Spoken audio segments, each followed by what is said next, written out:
Alors bonjour, qui êtes-vous? Comment vous appelez-vous? Présentez-vous. Je suis Isabelle et je suis coordinatrice à la 20e chaise. Je m'occupe de la mise en place des cours de français pour les migrants.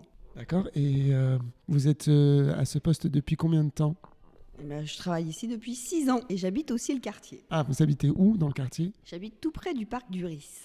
Très bien. Et est-ce que vous trouvez ce quartier sympa? Enfin, voilà, est-ce que vous avez des lieux préférés? Oui, j'aime beaucoup l'esprit village un peu de ce quartier, le fait que tout le monde se connaisse, que c'est facile de pouvoir aborder les gens, de discuter. Donc ça, c'est ce que j'aime, le côté assez convivial. On se sent assez en sécurité quand on a des enfants, par exemple. On sait qu'il y aura toujours quelqu'un pour donner un coup de main, pour intervenir, des choses comme ça. Et oui, j'aime bien ce coin là autour du parc du Ris, autour du conservatoire. C'est un endroit que j'aime bien traverser aussi, le parc. Y a-t-il des choses que vous aimez moins ou des choses qu'il faudrait améliorer dans votre quartier?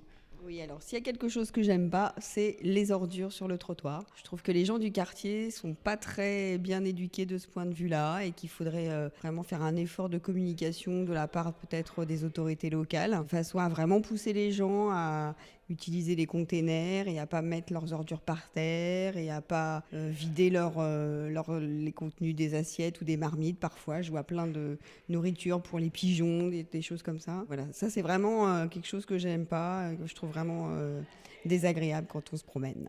Alors, revenons un peu à votre métier. En quoi consiste en fait votre métier de coordinatrice? Alors, mon métier consiste à organiser des ateliers de français qui répondent aux besoins des migrants, à recruter des bénévoles qui vont animer ces ateliers, à les former, à les soutenir, à leur fournir du matériel pédagogique aussi, à orienter les apprenants que je ne peux pas recevoir, parce qu'évidemment, on n'a pas des murs extensibles, donc on ne peut pas accueillir tout le monde, mais quand même, on développe jusqu'à 5 cours par demi-journée, donc c'est beaucoup.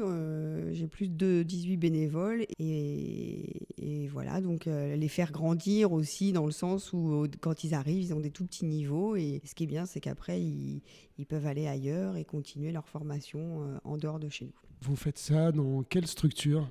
La 20e chaise. Et qu'est-ce que c'est la 20e chaise? C'est un centre social pour les habitants des Amandiers, mais pas que. En fait, on accueille tout le monde. On est accueil inconditionnel, donc on accueille tous ceux qui se présentent et qui veulent faire partie du projet. Très bien, écoutez, merci beaucoup. Vous avez peut-être quelque chose à rajouter? Non, je crois qu'on a fait le tour de la question, c'est bien. Merci.